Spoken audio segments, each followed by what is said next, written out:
দেখতে পাচ্ছেন স্বর্ণের দরজা, এটা স্বর্ণের দেয়াল, আর এটা স্বর্ণের কামান। শুধু স্বর্ণ আর স্বর্ণ। হ্যাঁ দর্শক, এই দুনিয়ায় এমন একজন সুলতান এখনো বেঁচে আছেন, যিনি চলাফেরা করেন স্বর্ণের বিমানে, বসবাস করেন স্বর্ণের প্রাসাদে, পরিধান করেন স্বর্ণের পোশাক, আর চুল কাটার পেছনে মাসে খরচ করেন প্রায় 24 লাখ টাকা। বলছি সুখ, সমৃদ্ধি, আরাম আর আয়েশি জীবনে ভরপুর দেশ ব্রুনাইয়ের সুলতান হাসান আল বলখিয়ার কথা। ইনারা সবাই সুলতানের সঙ্গে দেখা করতে এসেছেন, আমিও এসেছি। হ্যাঁ দর্শক, বাংলাদেশের প্রথম কন্টেন্ট ক্রিয়েটর হিসেবে আজ আমি এসেছি সুলতান হাসান আল বলখিয়ার স্বর্ণে মোড়ানো সেই বিলাসবহুল প্রাসাদে, যার অন্দর শুধুই রাজকীয়তা আর রাজসিক সব আয়োজনে ভরপুর। দেখা করেছি সুলতান হাসান আল বলখিয়ার সঙ্গেও। বেঙ্গল ডিসকভারির পর্দায় আজ আপনি দেখতে যাচ্ছেন পৃথিবীর বিখ্যাত সুলতান হাসান আল বলখিয়ার রাজসিক আয়োজন হারি রায়া।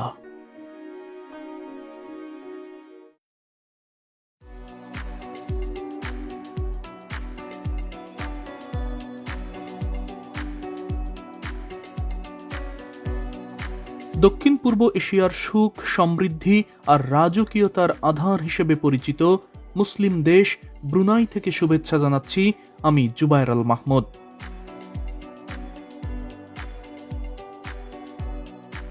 দর্শক মণ্ডলী, আজ আমি আপনাদের নিয়ে এসেছি দুনিয়ার এমন এক বিস্ময়কর দেশে যেখানে চালু আছে শরিয়া আইন। হ্যাঁ দর্শক, যে শরিয়া আইনের কথা আমরা এতদিন শুধুমাত্র বইয়ের পাতায় চোখ বুলিয়েই জেনেছি, আজ আমি আপনাদের নিয়ে যাচ্ছি আল্লাহর আইন যিনি চালু রেখে তার দেশকে রীতিমতো সুখের সাগরে ডুবিয়ে রেখেছেন, সেই সুলতানের প্রাসাদে। সুলতান হাসান আল বলখিয়ার প্রাসাদের নাম ইস্তানা নুরুল ইমান। তবে সেখানে যাওয়ার আগে আমাদের জানা দরকার ব্রুনাই আসলে ঠিক কতটা ধনী। অঢেল বৃত্ত, উন্নত নাগরিক জীবন আর শান্তির দেশ ব্রুনাই। দেশটির সমৃদ্ধির পেছনের মূল কারণই হল তেল এবং গ্যাস। হ্যাঁ দর্শক, আজ আমি এসেছি পৃথিবীর তৃতীয় বৃহত্তম এক দ্বীপে, যার প্রতিটি কোণা সিঙ্গাপুরের মতো সাজানো। এটি পৃথিবীর ধনী দেশগুলোর একটি। এখানকার জনগণের বার্ষিক মাথাপিছু আয় প্রায় 84,000 মার্কিন ডলার, যা বাংলাদেশি টাকায় প্রায় 1 কোটি টাকারও বেশি। ব্রুনাই তেল আর গ্যাসের সাগরে ভেসে থাকা এক দেশ, যেখানে প্রতিদিন উৎপাদিত হয় প্রায় 1,67,000 ব্যারেল তেল, অথচ দেশটির জনসংখ্যা মাত্র 4.5 লাখের একটু বেশি। 1929 সালে এখানে তেলের খনি আবিষ্কার হয়। এরপর থেকেই সম্পদের পাহাড় জমতে থাকে দেশটিতে। দক্ষিণ পূর্ব এশিয়ায় এটি চতুর্থ বৃহত্তম তেল উৎপাদনকারী দেশ। তেল ছাড়াও দেশটিতে প্রতিদিন গ্যাস উৎপাদিত হচ্ছে 25 মিলিয়ন কিউবিক মিটার। এটি দেশটির সেই জায়গা যেখানে প্রথম তেল আবিষ্কৃত হয়েছিল। 1929 সালে সিরিয়া নামক এই জায়গা থেকেই তারা শেল কোম্পানির মাধ্যমে প্রথম তেল উত্তোলন করেছিল, এবং যখন তারা 1 বিলিয়ন ব্যারেলে পৌঁছায়, তখন সেই খুশিতে দক্ষিণ চীন সাগরের পাশে এখানে এই স্মৃতিস্তম্ভটি নির্মাণ করে। এখানকার সুলতান জনগণের কাছ থেকে 1 পয়সাও ট্যাক্স নেন না, উল্টো দেশের প্রত্যেক নাগরিককেই মাসে প্রায় 500 ব্রুনাই ডলার দেন, যা বাংলাদেশি টাকায় প্রায় 45,000 টাকা। এখানে চিকিৎসাও একেবারে ফ্রি। শুধু তাই নয়, এখানে যাদের ইনকাম মাসে 1,000 ডলারের কম, তাদের প্রত্যেকের বাড়িতেই ঈদুল আজহায় কোরবানির মাংস পাঠিয়ে দেন দেশটির সুলতান হাসান আল বলখিয়া। আর এজন্য তিনি প্রতি কোরবানির ঈদে প্রায় 1,000-এরও বেশি গরু কোরবানি দেন। এখানকার প্রাপ্তবয়স্ক লোকদের প্রায় প্রত্যেকেরই একটি করে 4 চাকার গাড়ি রয়েছে। ব্যক্তিগত গাড়ি থাকার হারে এটাই দুনিয়ার শীর্ষ দেশ।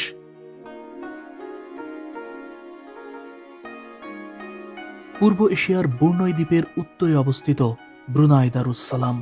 দেশটির উত্তরে দক্ষিণ চীন সাগর, আর বাকি 3 দিক ঘিরে রয়েছে মালয়েশিয়ার সারুয়াক প্রদেশের সীমানা।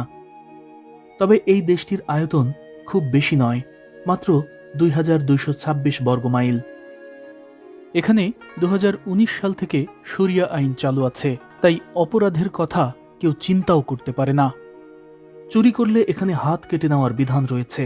তবে এখানে ইসলামী আইন চালু থাকলেও পুরুষের চেয়ে নারীরাই বেশি কাজ করেন। অফিস আদালত থেকে শুরু করে শপিং মল, ব্যবসা প্রতিষ্ঠান, সব জায়গায় নারীদের ব্যাপক উপস্থিতি রয়েছে। নারীদের কাজ করার জন্য নিরাপদ এক দেশের নাম ব্রুনাই। এখানে ইফটিজিং বা ধর্ষণের মতো বিষয় কেউ চিন্তাও করতে পারে না, কেননা ধর্ষককে এখানে পাথর ছুঁড়ে মারার বিধান রয়েছে। এখানকার রাস্তাঘাট দিয়ে গভীর রাতে চলাচল করাও একেবারে নিরাপদ। শুধু পুরুষ নয়, এখানে রাতের বেলা একজন নারীও একাই চলাফেরা করতে পারে। অপরাধের মাত্রা এখানে নেই বললেই চলে। আর দ্বীপ দেশ ব্রুনাই দারুসসালামকে এভাবে যিনি বদলে দিয়েছেন, তিনিই হলেন সুলতান হাসান আল বলকিয়া, যিনি একজন কোরআনের হাফেজ। সুলতান হওয়ার পরেও তিনি নিয়মিত রমজান মাসে তারাবির নামাজে ইমামতি করতেন। তবে বয়সের ভারে এখন আর তিনি খতম তারাবির নামাজে ইমামতি করতে পারেন না।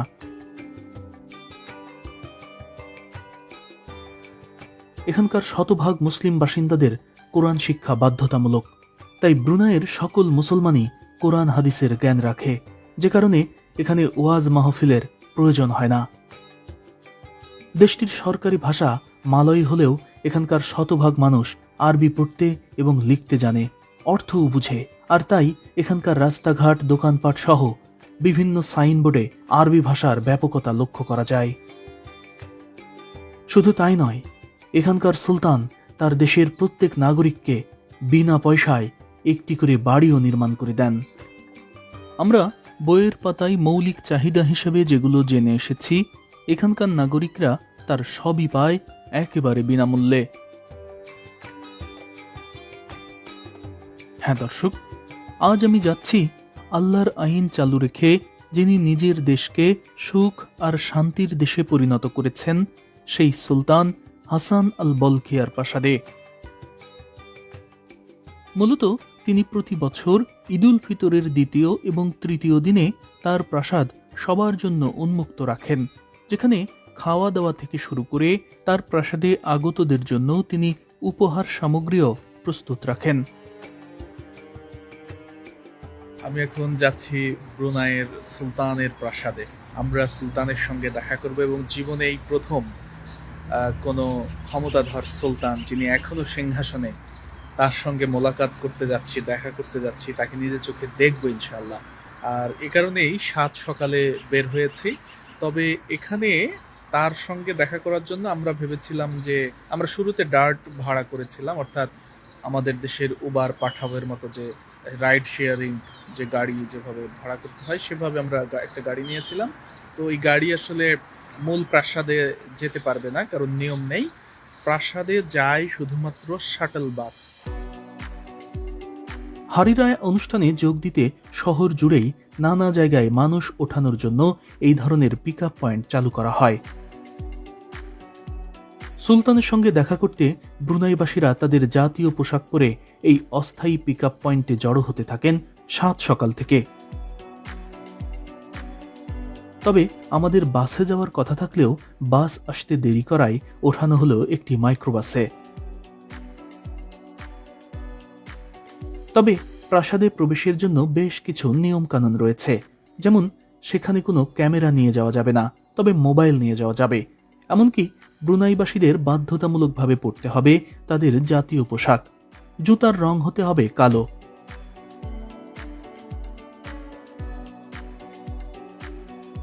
আমরা যখন সুলতানের প্রাসাদের সামনে পৌঁছালাম, তখন দেখলাম চারপাশে ঠাসা শত শত পুলিশ, আর্মি সহ নানা বাহিনীর লোকজন।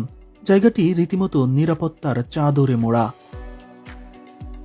এই যে ফটকটি দেখতে পাচ্ছেন, এটাই সুলতানের প্রাসাদে প্রবেশের প্রথম গেট। এই ফটক পর্যন্ত সারা বছরই যে কেউই বিনা অনুমতিতেই আসতে পারে। তবে আমরা আজ যাচ্ছি প্রাসাদের একেবারে ভেতরে। দর্শক দেখুন কি সুন্দর সবুজ প্রান্তর, আমার কাছে মনে হচ্ছে আমি নিউজিল্যান্ডে চলে এসেছি, কিংবা সুইজারল্যান্ড বা ইউরোপের কোনো দেশে আছি। সুলতানের প্রাসাদের আশপাশ এতটা সবুজ গালিচায় মোড়ানো। এই যে দেখুন, এটা সুলতানের পোলো খেলার মাঠ। এই মাঠেই সুলতান ঘোড়ায় চড়ে পোলো খেলেন। মাঠটি কি সুন্দর আর কি বিশাল, একবার দেখুন। ওই যে দেখুন, দেখতে পাচ্ছেন একটি গম্বুজ, ওটাই স্বর্ণের গম্বুজ। কি বিশাল! আমি সামনে যত এগিয়ে যাচ্ছি ততই মনে হচ্ছে আমি যেন স্বপ্নের কোনো দেশে এসেছি।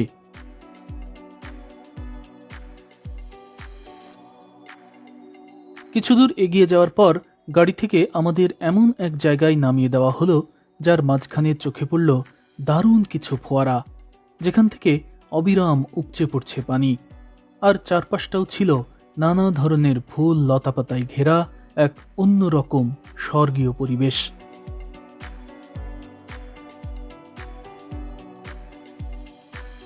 পায়ে হেঁটে সামনে কিছু দূর এগিয়ে যেতেই হঠাৎই চোখে পড়ল প্রাসাদের উপরে থাকা এক বিশাল আকারের স্বর্ণের গম্বুজ। হ্যাঁ দর্শক, এটাই ব্রুনাইয়ের সুলতান হাসান আল বলখিয়ার প্রাসাদের স্বর্ণের গম্বুজ। তবে এখানে আসার পথে স্বর্ণের যে গম্বুজটি প্রথম চোখে পড়েছিল, এই গম্বুজটি সেটি নয়। রাজকীয় এই প্রাসাদের দুই প্রান্তে দুটি স্বর্ণের গম্বুজ আছে।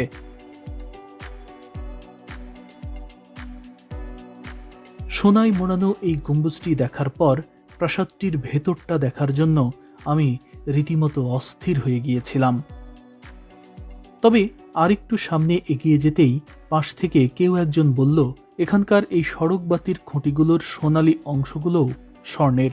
তবে পরে জানতে পারি এগুলো খাঁটি স্বর্ণের নয়। দর্শক দেখুন, কি দারুণ করে প্রলেপগুলো দেওয়া হয়েছে। হঠাৎ কেউ যদি এটা দেখে তাহলে আমি নিশ্চিত সে এটাকে স্বর্ণই মনে করবে, কারণ এখানে যে পরিমাণে স্বর্ণের আধিক্য, স্বর্ণ মনে করাটাই স্বাভাবিক। তবে খাঁটি স্বর্ণ রয়েছে গম্বুজে এবং প্রাসাদের ভেতরে। তবে এই ডিজাইনগুলো দেখুন, কি দারুণ। ব্রুনাই এটি একটি উন্নত দেশ। এখানকার রাস্তাঘাট সবকিছু একদম আলাদা।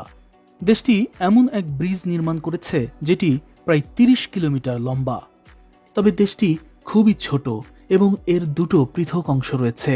আর পুরো এই দ্বীপকে বলা হয় বুর্নিও, পৃথিবীর তৃতীয় বৃহত্তম দ্বীপ, যার চারপাশে রয়েছে মালয়েশিয়া।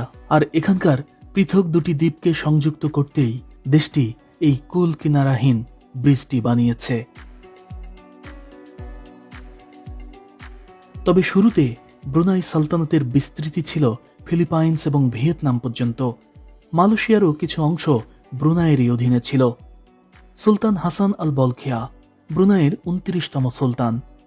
1368 সালে সুলতান মোহাম্মদ শাহ প্রতিষ্ঠা করেন ব্রুনাই সালতানাত। কিন্তু 1846 সালে দেশটি দখল করে নেয় ব্রিটিশরা। তবে তারা দেশটি দখল করলেও এখানকার সিংহাসনে ছিলেন সুলতানরাই। তবে তাদের কোনো ক্ষমতা বা কর্তৃত্ব ছিল না। সুলতান হাসান আল বলখিয়া ব্রুনাইয়ের সিংহাসনে বসেন 1967 সালে। এরপর 1984 সালে দেশটি ব্রিটিশদের কাছ থেকে স্বাধীন হয়। স্বাধীন হওয়ার বছর 10 পর থেকেই এই দেশের মানুষ গোটা দুনিয়াকে জানান দেয় তাদের সম্পদ আর প্রাচুর্যের কথা। এখানকার সুলতানের স্বর্ণের প্রতি ব্যাপক আগ্রহ রয়েছে। তার হাজার হাজার ব্যক্তিগত গাড়ি রয়েছে, যার মধ্যে এমন গাড়িও রয়েছে যেটা খাঁটি স্বর্ণের। সুলতান হাসান আল বলখিয়া বিশ্বের শীর্ষ ধনীদের একজন, যিনি তার বিলাসবহুল জীবনযাত্রার জন্য বেশ আলোচিত। তার সম্পদের পরিমাণ প্রায় 3000 কোটি মার্কিন ডলার, যা বাংলাদেশি টাকায় প্রায় 4.25 লাখ কোটি টাকা। এছাড়াও তার যুক্তরাষ্ট্র, যুক্তরাজ্য এবং ইউরোপের বিভিন্ন দেশে অনেকগুলো বিলাসবহুল 7 স্টার হোটেল রয়েছে। রয়েছে পৃথিবীর একমাত্র স্বর্ণের বিমান। এছাড়াও রয়েছে রয়্যাল ব্রুনাই নামের একটি বিমান সংস্থা। ব্রুনাই আন্তর্জাতিক বিমানবন্দরে গেলেই আপনি দেখতে পাবেন এখানকার রয়্যাল ফ্যামিলির বিমান সংস্থা রয়্যাল ব্রুনাইয়ের ভিআইপি লাউঞ্জ। এটি এমন এক দেশ যার গল্প শুধু সোনা আর রূপা দিয়ে তৈরি এক আরব্য রজনীর মতো। এটা সুলতানের স্বর্ণের ঘড়ি, টেবিল ঘড়ি। স্বর্ণ দিয়ে হাতির গাড়ি তৈরি করা হয়েছে এবং তার উপরে একটি অসাধারণ ঘড়ি সেট করা হয়েছে, স্বর্ণের ঘড়ি।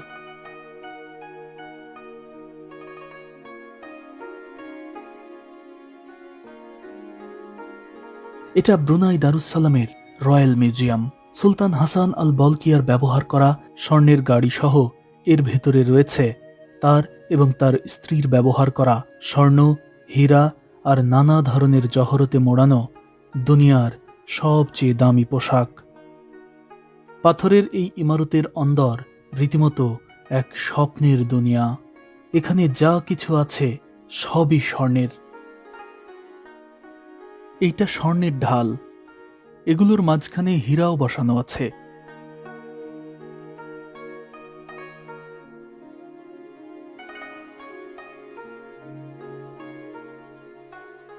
তবে এই স্বর্ণের ঢাল তলোয়ার যুদ্ধ করার জন্য নয়, বরং এগুলো আভিজাত্যের প্রতীক। এটি সুলতানের স্বর্ণে মোড়ানো রাজকীয় হল রুম। এখানে সোনালী রঙের যা কিছু দেখতে পাচ্ছেন সবই স্বর্ণের, খাঁটি স্বর্ণের। দেখুন, এটা কিন্তু স্বর্ণের দেয়াল। জীবনে এই প্রথম আমি কোনো স্বর্ণের দেয়াল স্পর্শ করলাম, 24 ক্যারেটের স্বর্ণ। তবে এটি সুলতানের প্রাসাদের রেপ্লিকা হলেও এটি স্বর্ণ দিয়েই তৈরি করা হয়েছে। আর এই হলরুমটি রয়েছে সুলতানের রাজকীয় প্রাসাদ ইস্তানা নুরুল এমানে। আমি এখন আছি সুলতানের প্রাসাদে। সুলতানের সঙ্গে দেখা করার প্রথম পর্বে আমাকে প্রবেশ করতে হবে এই কক্ষে। এর ভেতরেই রয়েছে স্বর্ণে মোড়ানো সেই হলরুম। হ্যাঁ দর্শক, রয়্যাল মিউজিয়ামে থাকা স্বর্ণ, হীরা আর জহরতে মোড়ানো সুলতানের পোশাক আর স্বর্ণের গাড়ি দেখানোর আগে আমি আপনাদের দেখাতে চাই সুলতানের প্রাসাদের অন্দর। ব্রুনাইবাসী সুলতানের এই হারি রায়া উৎসবের জন্য সারা বছর অপেক্ষায় থাকে। এখানে চারপাশ থেকে ছুটে আসা শত শত মানুষের এই ভিড় দেখে নিশ্চয়ই তা অনুমান করতে পারছেন। তবে এই উৎসবে যারাই আসুক না কেন, যত বড় পদের লোকই আসুক না কেন, সবাইকে সারিবদ্ধভাবে প্রবেশ করতে হয়। এখানে কোনো সিনিয়র জুনিয়র কিংবা দলীয় কোনো কোটা নেই, সবার জন্য একই নিয়ম।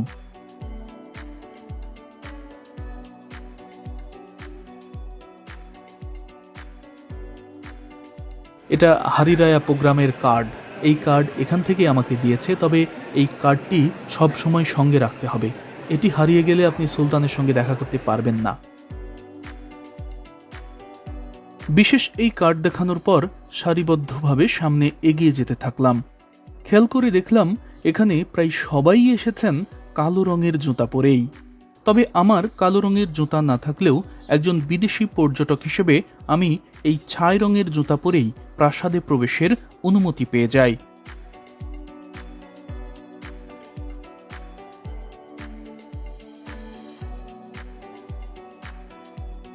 আমরা সুলতানের প্রাসাদের উদ্দেশ্যে যখন রওনা দিয়েছিলাম তখন ঘড়িতে সময় ছিল সকাল 7টা।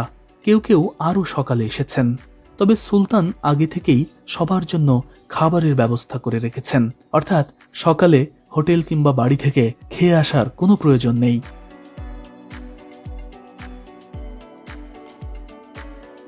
এটা বাফেট আয়োজন, মানে আপনি যত ইচ্ছা তত খেতে পারবেন এবং যা ইচ্ছা তাই নিতে পারবেন। তবে অবশ্যই এভাবে লাইন ধরে সুশৃঙ্খলভাবে খাবার নিতে হবে। তবে এখানে ছেলে এবং মেয়েদের আলাদা লাইন মেনটেন করতে হয়। এমনকি সুলতানের সাথে দেখা করার অনুমতিও রয়েছে শুধুমাত্র পুরুষদের, আর নারীরা অনুমতি পান সুলতানার সঙ্গে দেখা করার। পুরুষরা অবশ্য সুলতানার সঙ্গে দেখা করার অনুমতি পান না। সুলতান হাসান আল বলকিয়া আমাদের জন্য নানা ধরনের খাবারের ব্যবস্থা রেখেছেন। তবে কাজু বাদামে ভরপুর প্রায় তেলবিহীন এই বিরিয়ানির স্বাদ আমি হয়তো কোনোদিনও ভুলব না। এটা এতটা সুস্বাদু ছিল। এখানে এক একটি খাবার পরিবেশন করা হচ্ছে এক একটি টেবিল থেকে। আর প্রায় সব টেবিলেই খাবার পরিবেশনের দায়িত্বে রয়েছে মেয়েরা। মেয়েদের জন্য মাথা ঢেকে রাখা এখানে বাধ্যতামূলক। তবে এখানে শরিয়া আইন চললেও এখানকার মেয়েরা ঘরের কোনায় বসে থাকে না, কেননা ইসলাম মেয়েদের যে যে অধিকারগুলো দিয়েছে তার সবই করতে পারে এখানকার মেয়েরা। আমাদের নবীজি সাল্লাল্লাহু আলাইহি ওয়াসাল্লামের স্ত্রী মা খাদিজাতুল কুবরা রাদিয়াল্লাহু তাআলা আনহা একজন বিজনেসম্যান ছিলেন, তাই এখানকার মেয়েরাও ইসলামী পোশাক পরে চাকরি ব্যবসা সবই করতে পারে, এমনকি ছেলে মেয়ে একসাথেও কাজ করতে পারে এখানে। তবে এত কিছুর পরেও মেয়েদের উত্ত্যক্ত করার সাহস এখানে কেউ পায় না, কারণ দেশটিতে আইনের প্রয়োগ আছে। এখানে অপরাধীকে বাঁচাতে মামা খালু বা নিজের পিতামাতারও এগিয়ে আসার সুযোগ নেই। এখানে অভিভাবক একজনই, আর তিনি হলেন সুলতান হাসান আল বলকিয়া। এখানে এত পদের খাবার যে আপনি গুণে শেষ করতে পারবেন না। দেখুন, আমার প্লেট একেবারে উপচে পড়ছে, আরও অনেক পদ বাকি আছে। সবগুলো খাওয়া কোনোভাবেই সম্ভব নয়, তাই আমার যতটুকু প্রয়োজন ততটুকুই নিয়েছি।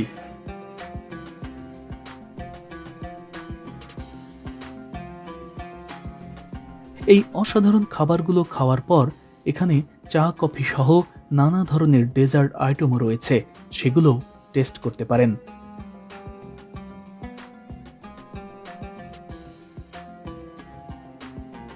খাবারের এই হলরুমটি বিশাল, একসাথে প্রায় 5,000 মানুষ খেতে পারে। আর সবাই যখন এখানকার বাদশাহী খাবারগুলো খাচ্ছিল তখন মনে হচ্ছিল এ যেন খাবারেরই রাজ্য।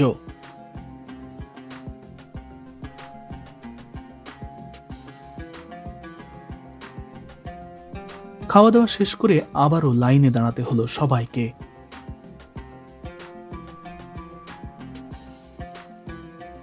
সামনে এগিয়ে যেতেই খেয়াল করলাম ব্রুনাইয়ের জাতীয় টেলিভিশন আগতদের সাক্ষাৎকার নিচ্ছে।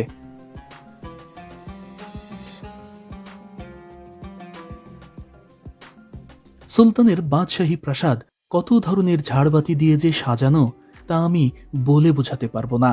তবে এই প্রাসাদে যতগুলো ঝাড়বাতি রয়েছে তার প্রায় সবই খাঁটি স্বর্ণের, অর্থাৎ বাতির চারপাশে যে পেঁচানো দণ্ডগুলো দেখা যাচ্ছে এগুলো স্বর্ণের, আর বাতিগুলো দুনিয়ার সবচেয়ে দামি কাঁচ দিয়ে ঘেরা।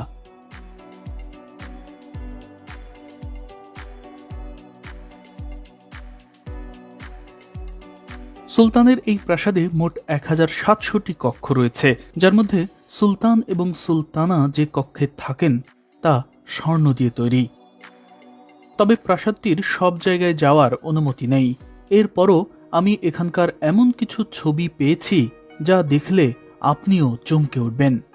এখানকার সুলতান যে খাটে ঘুমান সেটি স্বর্ণের খাট। দেয়ালে রয়েছে পৃথিবীর সবচেয়ে দামি পেইন্টিং।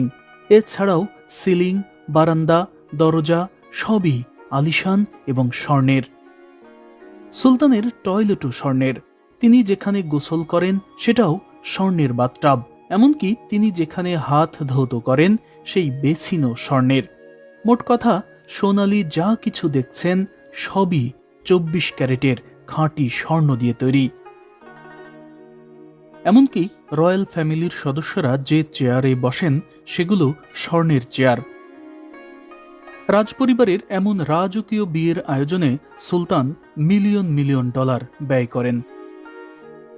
এছাড়াও তার এই প্রাসাদে রয়েছে 110টি গাড়ির গ্যারেজ। সুলতান হাসান আল বলকিয়ার বহরে সবচেয়ে আকর্ষণীয় বাহন তার সোনায় মোড়ানো রাজকীয় রোলস রয়েলস। বিশেষ ডিজাইনের এই গাড়িটি দুনিয়ার সবচেয়ে দামি গাড়ি। সুলতান শুধুমাত্র বিশেষ অনুষ্ঠানে শহর পরিভ্রমণের সময় এই গাড়িটি ব্যবহার করেন। এছাড়াও সুলতানের রয়েছে কয়েকশো ফেরারি গাড়ি। এর বাইরেও রয়েছে ল্যাম্বরগিনি, পোর্সেস সহ দুর্লভ এবং লিমিটেড এডিশন গাড়িরও লোভনীয় বহর।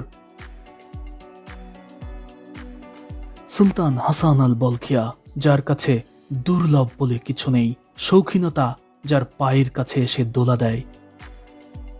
50তম জন্মদিনে সুলতানের ইচ্ছা হয়েছিল তিনি তার প্রাসাদে বসে মাইকেল জ্যাকসনের গান শুনবেন। যেই কথা সেই কাজ, $70 লাখ দিয়ে উড়িয়ে আনা হলো মাইকেল জ্যাকসনকে, যা বাংলাদেশি টাকায় প্রায় ৮৬ কোটি টাকা। সুলতানের সঙ্গে দেখা করতে আরও কিছুক্ষণ অপেক্ষা করতে হবে আমাদের, তাই সবাইকে এবার বসানো হলো সেই হলরুমে যেটি আমি রয়্যাল মিউজিয়ামে দেখিয়েছিলাম।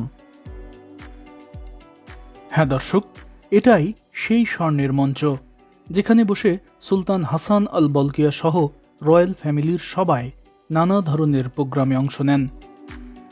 ঈদের দিন বিভিন্ন দেশের রাষ্ট্রদূতের সাথে এখানেই সাক্ষাৎ অনুষ্ঠান করেন সুলতান। এই যে দেয়ালটি দেখতে পাচ্ছেন, এটা খাঁটি স্বর্ণের, আর আশপাশ থেকে যেগুলো ঝলক দিচ্ছে সেগুলো দুনিয়ার সবচেয়ে দামি কাঁচ। স্বর্ণের এই দেয়ালটি বিশাল এই হলরুমের দুই পাশে দুটি রয়েছে।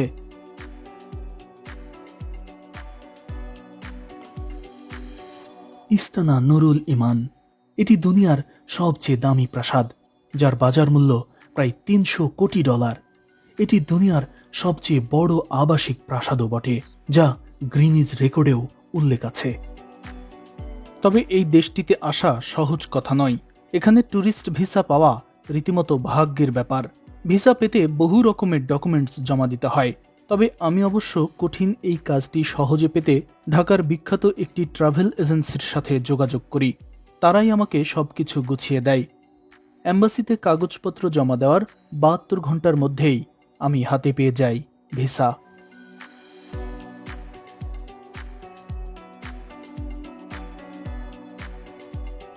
এখানে চারপাশে যা কিছুই দেখবেন সবই স্বর্ণের। এইটা হলো সুলতানের গোল্ডেন কারেজ। সুলতান হাসান আল বলকিয়া যখন ব্রুনাইয়ের সুলতান হিসেবে স্বর্ণের মুকুট পরে যে গাড়িতে করে সারা শহর ঘুরেছিলেন, এটাই সেই গাড়ি।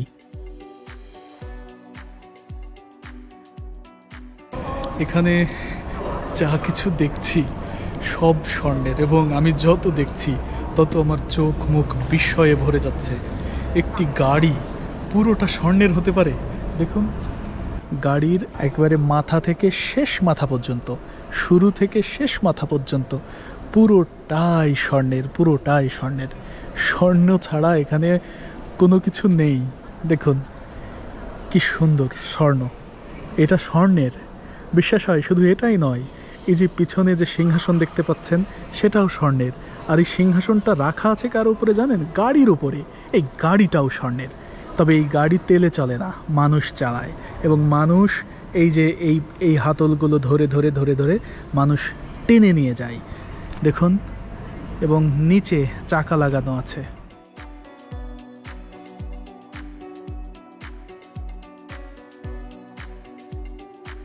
সব মিলিয়ে ঘড়িতে যখন 10টা 5 মিনিট, তখন আমি পৌঁছেছি সুলতানের দুয়ারের কাছাকাছি। তবে সুলতানের কক্ষে প্রবেশের সময় সবাইকে মোবাইল ফোন বাধ্যতামূলকভাবে পকেটে রাখতে হয়েছে। অর্থাৎ পার্সোনালি ভিডিও করা এবং ছবি ওঠানো এখানে একেবারে নিষিদ্ধ। আমি যখন দেখা করলাম তখন আসলে সুলতান নিজেই ছিলেন, 1 নম্বরে ছিলেন। তারপরে তার সন্তানরা, মানে রয়্যাল ফ্যামিলির সবাই ছিলেন। তবে একজন বয়স্ক ভদ্রলোককে দেখেছি, তার বয়স অনেক বেশি ছিল, এমনকি সুলতানের ভাইও হতে পারে, জানি না। তবে সুলতান আমাদের সবাইকে ব্রুনাইয়ের রাষ্ট্রীয় লোগো সম্বলিত এক সোনারঙা খাম দিয়েছেন, আর সঙ্গে দিয়েছেন খাবারে ভরপুর হলুদ রঙের দারুণ এক বাটি। এই যে তবলার মতো যেটি দেখতে পাচ্ছেন, এটা স্বর্ণের। এই বাদ্যযন্ত্রের নাম দফ। এখানে যা কিছুই দেখছেন তার সবই স্বর্ণের। তবে এগুলো বিভিন্ন দেশের রাষ্ট্র এবং সরকার প্রধানরা সুলতান হাসান আল বলকিয়াকে উপহার দিয়েছেন।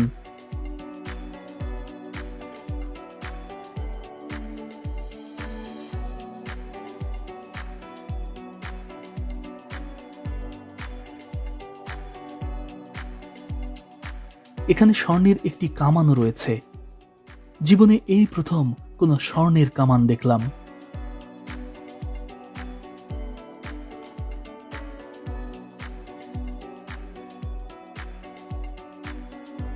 শুধু স্বর্ণের কামানই নয়, এখানে রয়েছে স্বর্ণের ঢাল তলোয়ার। এমনকি ঢাল তলোয়ার ছাড়াও রয়েছে এমন কিছু যা আমার চোখ এর আগে কখনোই দেখেনি।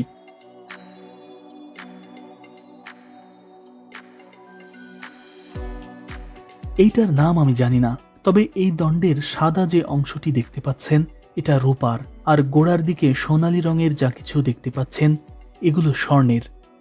তবে পাশে থেকে একজন আমাকে বলল এগুলো নাকি সুলতানের সিংহাসনের পাশে দাঁড়িয়ে থাকা প্রহরীদের হাতে থাকে। তবে এই যে সামনে যেটা দেখতে পাচ্ছেন এটা বাতি বসানোর স্ট্যান্ড, ক্যান্ডেল স্ট্যান্ড, তবে এখানেও স্বর্ণের ব্যবহার রয়েছে।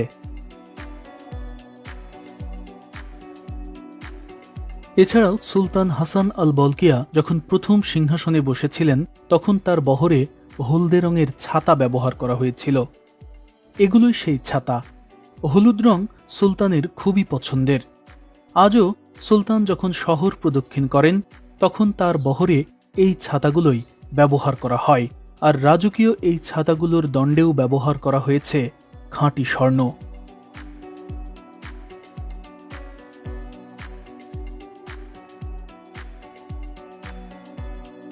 এই যে পোশাকটি দেখতে পাচ্ছেন এটা সুলতানের দুই স্ত্রীর স্বর্ণ, হীরা আর নানান জহরতে মোড়ানো রাজকীয় পোশাক।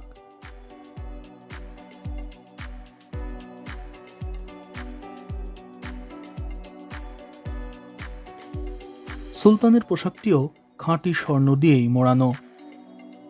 রাজপরিবারের বিভিন্ন গুরুত্বপূর্ণ অনুষ্ঠানে সুলতান এবং তার দুই স্ত্রী এই পোশাকই গায়ে জড়ান, যার আগাগোড়া শুধুই জহরতে মোড়ানো। এই পোশাকটি দুনিয়ার সবচেয়ে দামি পোশাকের একটি। এই যে কার্পেটটি দেখতে পাচ্ছেন এইটা দুনিয়ার সবচেয়ে দামি কার্পেটের একটি।